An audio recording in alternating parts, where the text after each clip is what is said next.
Hey everybody, this is herculespetix, founder, curator, docent, and gift shop employee of the herculespetix Academy of Comic Book Studies. Today we're going to be looking at Esoteric Dialogue, number 1 and number 2.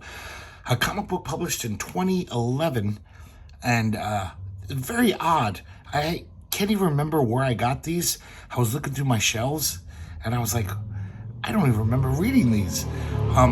They're really interesting though, and so I decided to review them, and I'm glad I had them, even though I have no clue how they got on my comic shelves.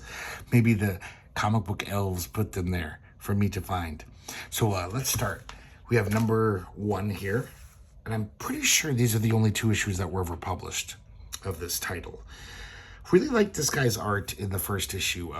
It's not doing anything revolutionary or crazy, but it's just pretty solid cartooning. I just like this whole cover, the logo.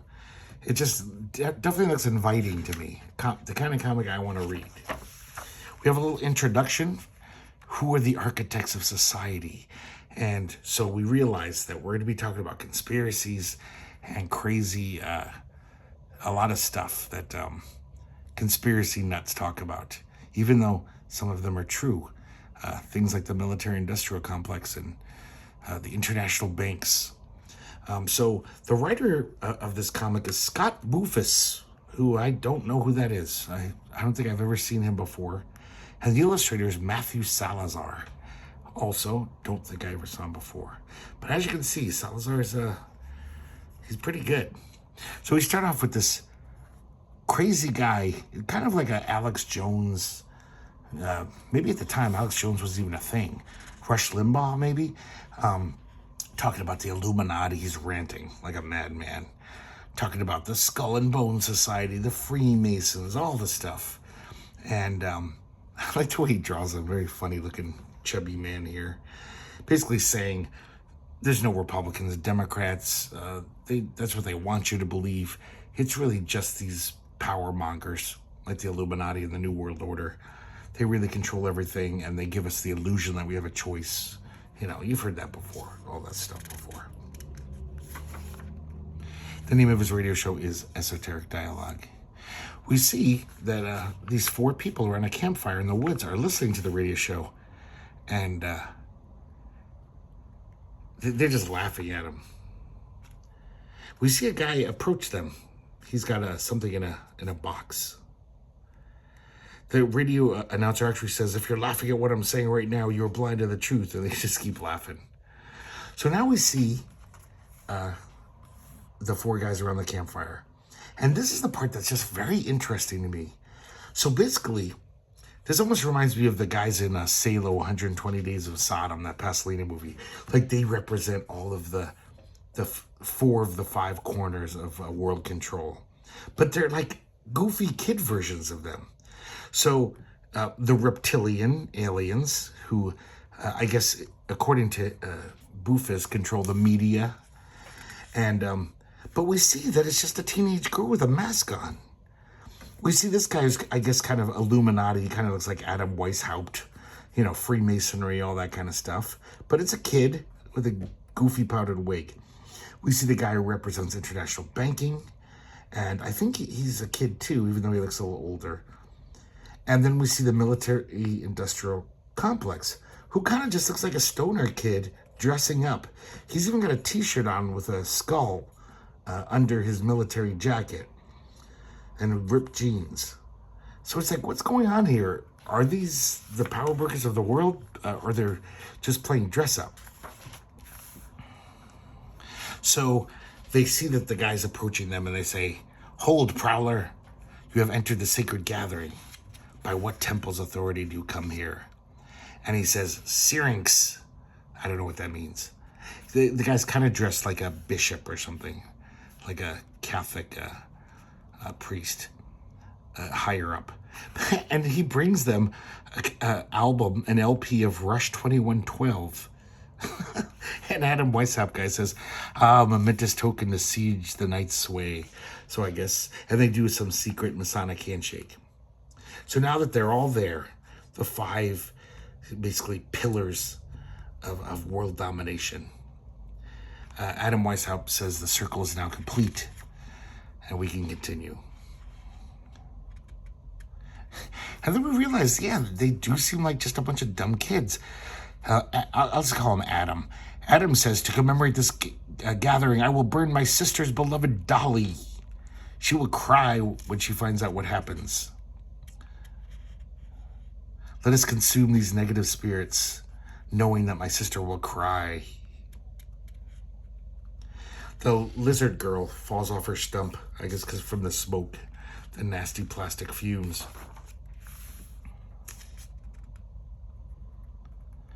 And so this is all very confusing to me, but it's also really funny. They're basically talking about all this, conspiracy type stuff, about the aliens. This lizard girl says something kind of interesting. She says, so few people truly understand how to construct and detonate an atom bomb. For all we know, nuclear physicists are wizards, and uranium is a magic stone needed for the process. And so they put on Rush 2112, the snacks come out, and now the real reason why they're there begins. And they're basically playing some role-playing game. It's almost like Risk. It's like taking over the world. And now, all of a sudden, they turn into actual, not just a bunch of dumb kids. So I think this is how they see themselves in their imagination. So the lizard girl really is a lizard alien, a reptilian, and the military-industrial complex guy is now like some bearded old general, and the religious guy is also older, and so is the big businessman, the capitalist banker. So basically they're all trying to get control of the world.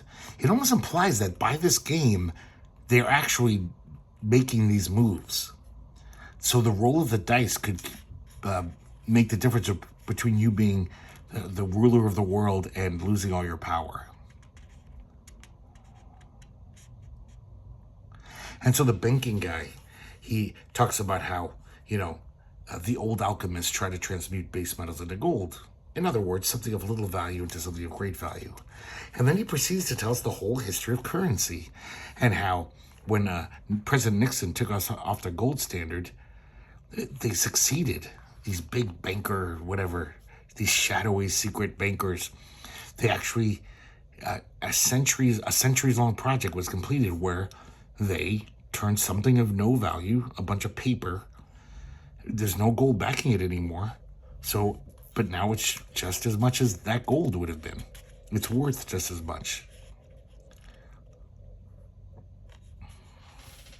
He says, now unrestricted by the value of finite material resources, we control the world's currencies by manipulating interest rates. This is all kind of true. I don't think that's conspiracy.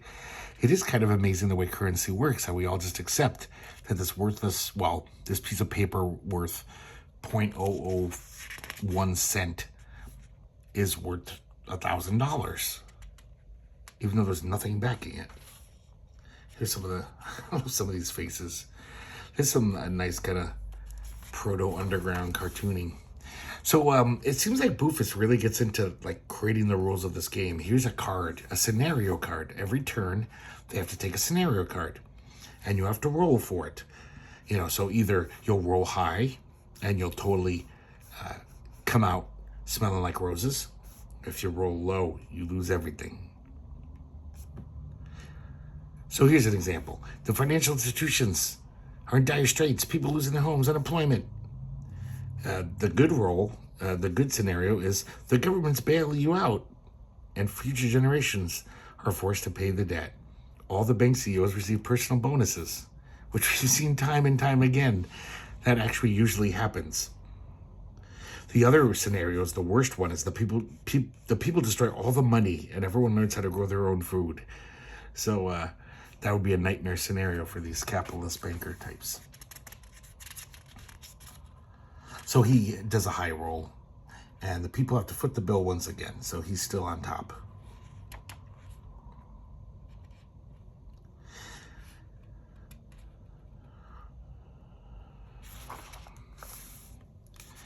There's some conflict between the reptilian, I don't quite understand this, and the banker. Apparently, there's this conflict for free ideas, for thought, between public schools and universities.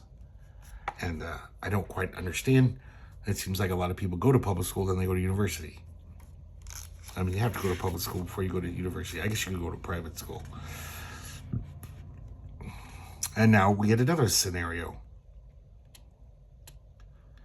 Obviously, Queen Elizabeth is a reptilian. That's a long-standing conspiracy myth. So the reptilian gets a scenario that is like basically an on-air gaffe has occurred at one of your media networks, possibly exposing the reptilian menace. And we see, like, I guess some reptilian couldn't keep his disguise on. Of course, if you roll high, you could avert the crisis by convincing everyone and strong-arming people to keep their mouths shut. Of course, if you roll low, everyone's going to know that they've been dupes. All the media is controlled by aliens, and they'll rebel.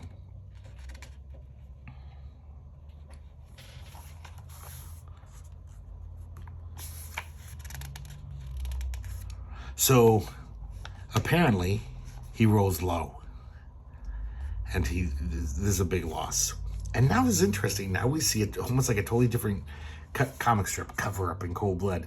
And this actually shows the result of him rolling low. So this game does seem to affect the world. We see these two news reporters. They're about to go on air. One of them says, "Man, I've been having problems.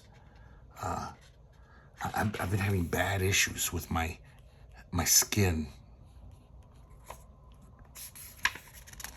This dialogue is pretty funny. So they're on air. It's like kind of Fox and Friends. It's called Box and Buddies. And of course, they're just talking about bullshit, slander against President Obama, saying how he's a Muslim. And then things go south.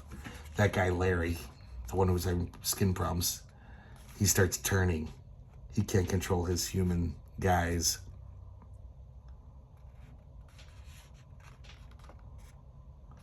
And he turns into a reptilian. Of course, the producer's like, go to commercial. We're experiencing technical difficulties. And everyone on the couch, the box buddies, are just like, holy shit. And then he attacks this liberal guy, this pro-Obama guy. He just starts eating his face.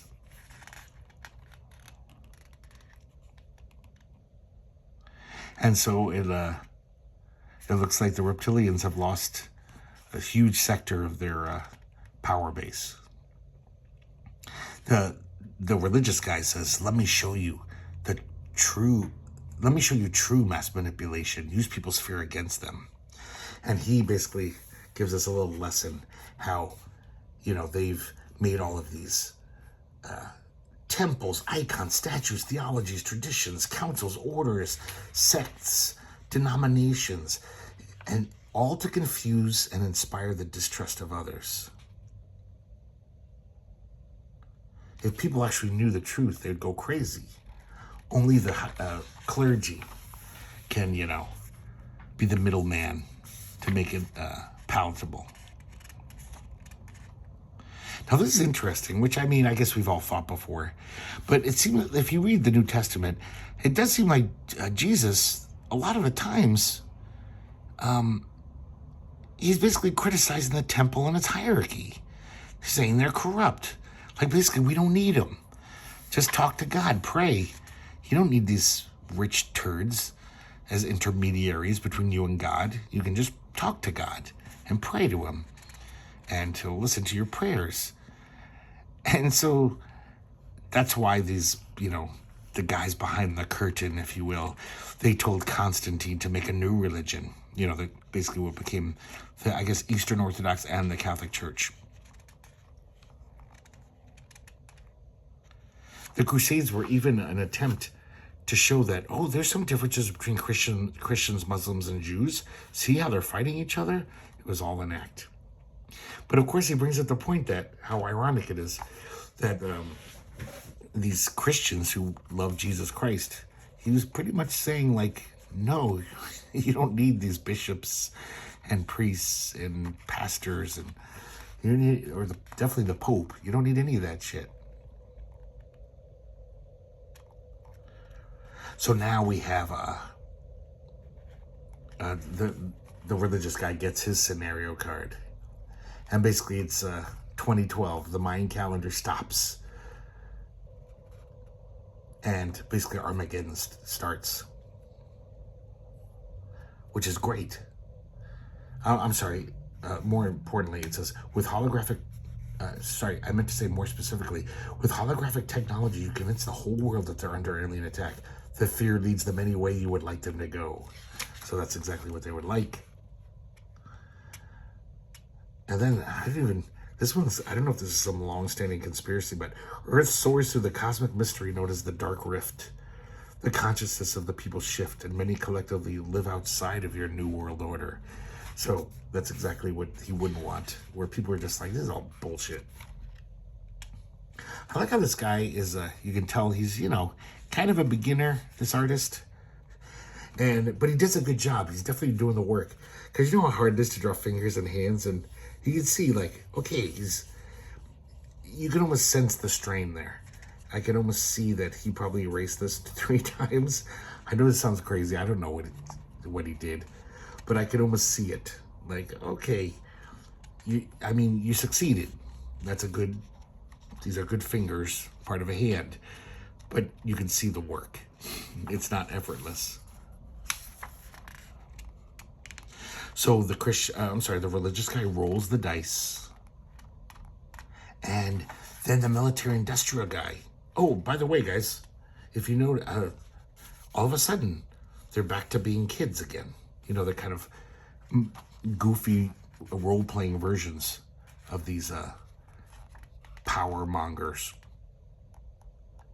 Maybe this is like more like bringing us back to reality. And we see the military-industrial teenager, the burnout. He smashes the whole table. He's fed up with the whole game. And basically he just makes up a scenario. He says, here's my move. The militaries of the world keep fighting. And an atomic war sets off a chain reaction that blows up the whole world. Or a meteor crashes into Earth. I don't really care. And everyone says, but why?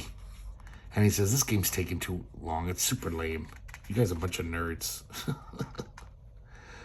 And he just walks off.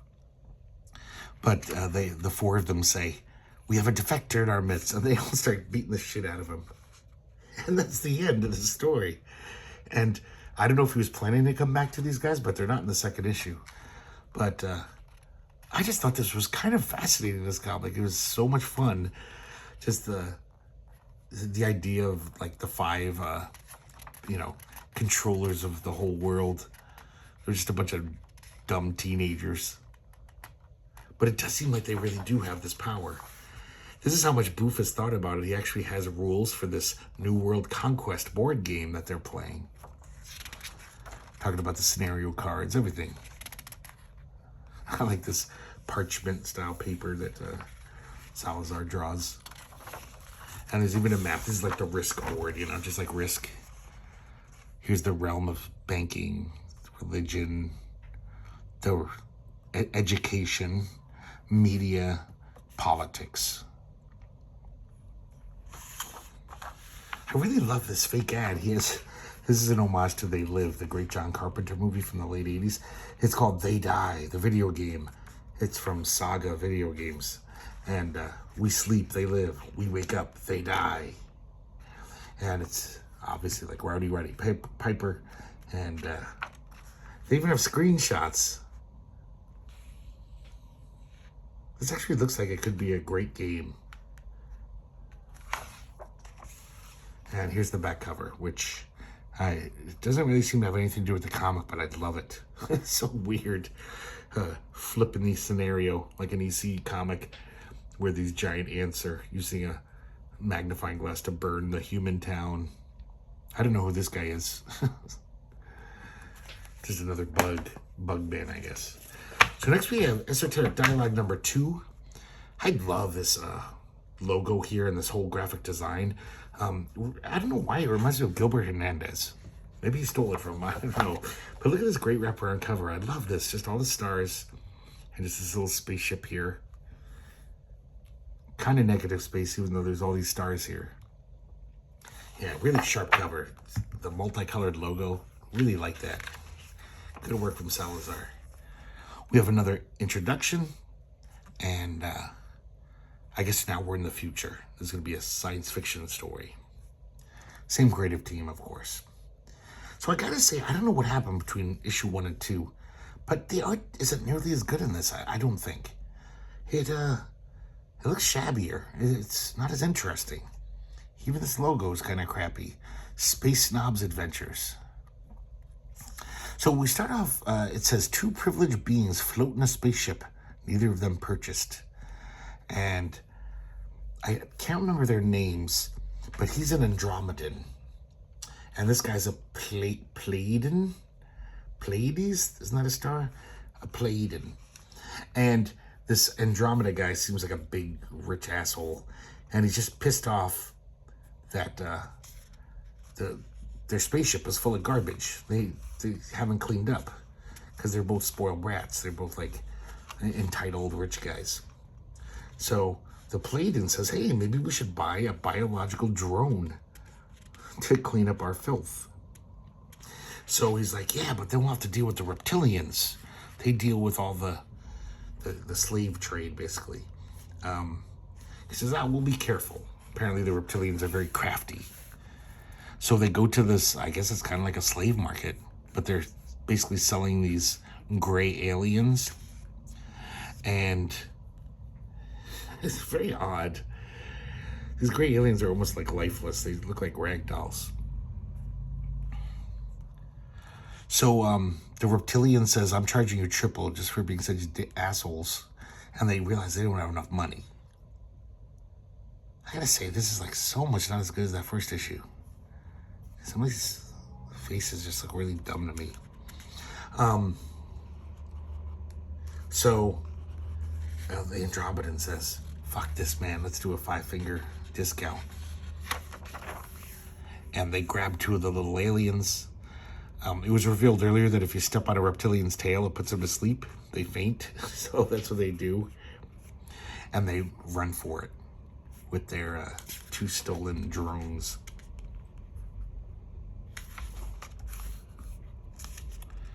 So when they get back to their spaceship, they realize, oh shit, the aliens won't turn on.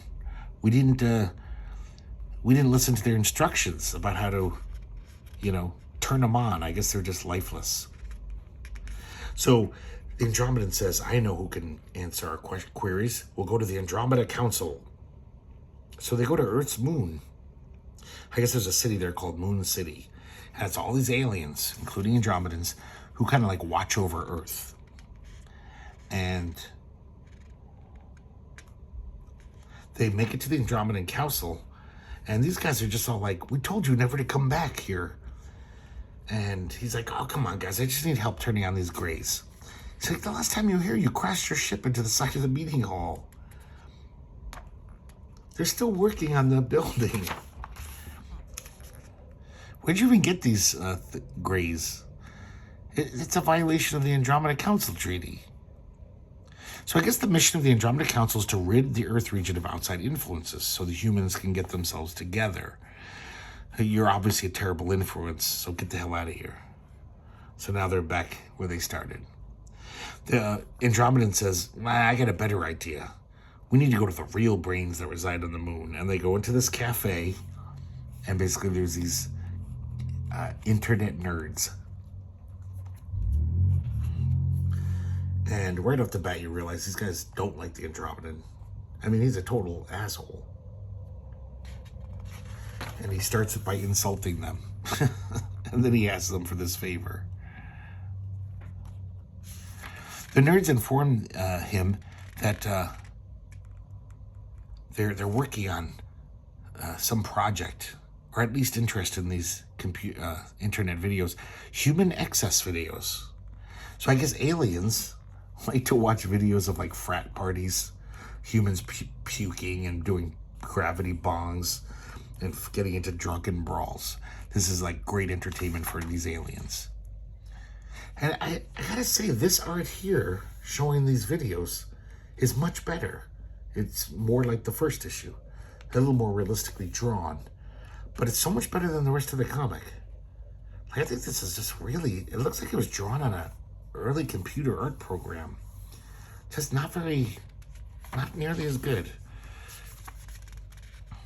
I bet that could be it. Because look at all these gray tones everywhere. I wonder if he was experimenting with computer art and this is his first thing. Because the last issue looked like it was drawn with a pen and it was much better.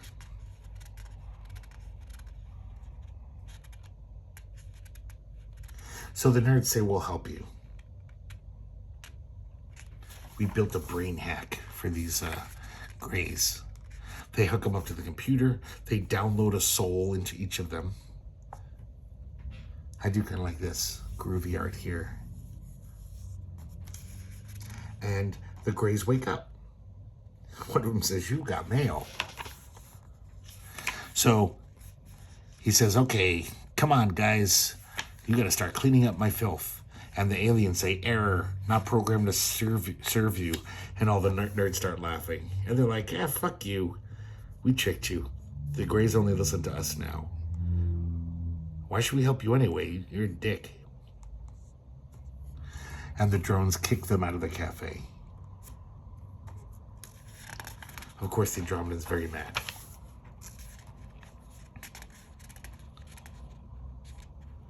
And they make it back to their spaceship, and they realize they're going to have to clean up the mess themselves.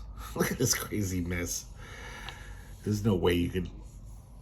Yeah, how long would it have taken to make it that messy? That's what makes it funny to me. And we see them dumping all their garbage right out into space. Well-drawn garbage, I must say.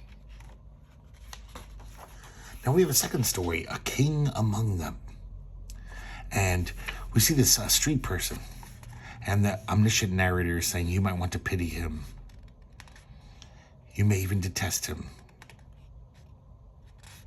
But he's part of nature.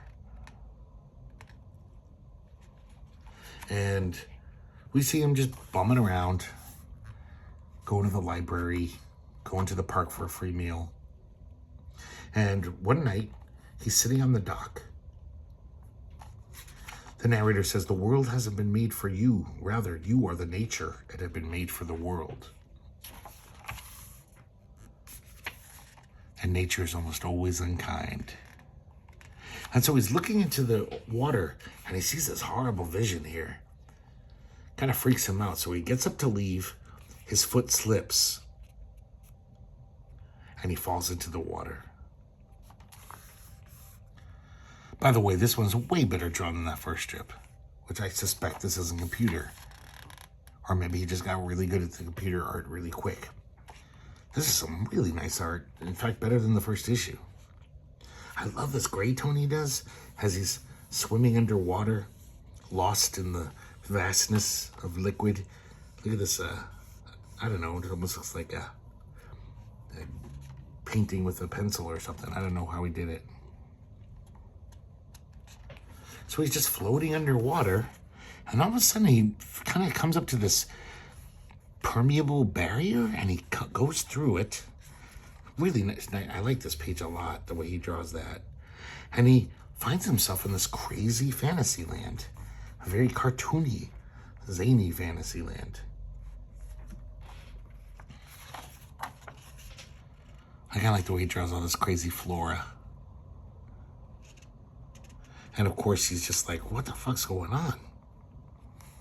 How will I get back? He's hungry, so he grabs this little kind of onion hanging from a tree. It's got a face. It's very cute. Nature tells that you are free to do anything you like. This place is void of limitations. So he takes nature up on its offer. And he realizes, hey, I shouldn't be scared of this place. This is great. I can be whatever I want. It says magical land. So he takes off all his clothes. He starts running through the forest. He's hanging out with these cute little critters. And one of them's massaging his feet with his tentacles. He's playing music with them. He's jamming with them. It looks like he's in heaven. Like he's found this great place. But the narrator says, it is your nature to grow bored with what has been given to you. You must seek out what you do not have. So he starts walking. The landscape gets much more, let's just say, much less cute. It's kind of gross and gnarly looking.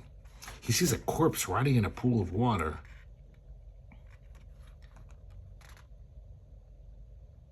I really like this landscape here. This is something really creepy about it, even though it's kind of goofy too. There's a nice panel there. He says, when the moment arises, you will show your true nature. And he starts running. And then all of a sudden, this creature raises his hand. It's almost like two completely different art styles. Like, this guy looks like he's from a different dimension just because he's drawn so differently. And all of a sudden, the old man starts, it looks like he's melting or covered in this black goo. Very kind of horrifying. And he just melts into a puddle. And then back in the real world, we see he's dead in the water. He's drowned. And some cops are there. And a detective's looking at his body. So it was all like a death dream. He really just drowned. But this is what he saw. Kind of sad that even in his death dream, it's worse than actually what he experienced. This is a horrible, it's not a comforting death dream he had that eased his way to the other side. I don't know why, but this is so funny to me. He just drew this screenshot of Galaga, kind of. It's well done. Even has the little things here. I used to play this game all the time, and I totally just seeing this, I was like, oh yeah, he really captured it. And so that's it, guys, for Esoteric Dialogue number 2. And I wish there was more of these. I find this comic very interesting. Even though the second issue, I didn't really like that art in the first, the big story. It was still really interesting and funny. And I really like Scott Bufis's writing. But I also like Salazar's art for the most part. Almost everything else I really dug. So I don't know what these guys have done. If anyone knows about these two guys, that would be great if you could send me a comment down below. I could look it up, of course, but I got to make another video soon. I got behind on these videos, and I'm lazy. I'd rather hear from you guys if he's done anything good. So I could even find this on Grand Comics database. So I think it's just like a little self-published thing. Interestingly enough, there's not one indicia in here, copyright notice, no mention of the year. I had to look up on the internet to find out what years it came out. So I guess you could bootleg these comics if you want. They forgot to put a copyright notice on it. It's like Night of the Living Dead, Don't do that, though. Or actually, I mean, they're not going to make any more money from it. If it gets out there, maybe that's a good thing. And so I'm rambling. Sorry, guys. So thanks for watching, and I hope to see you next time here at the herculespetix Academy of Comic Book Studies.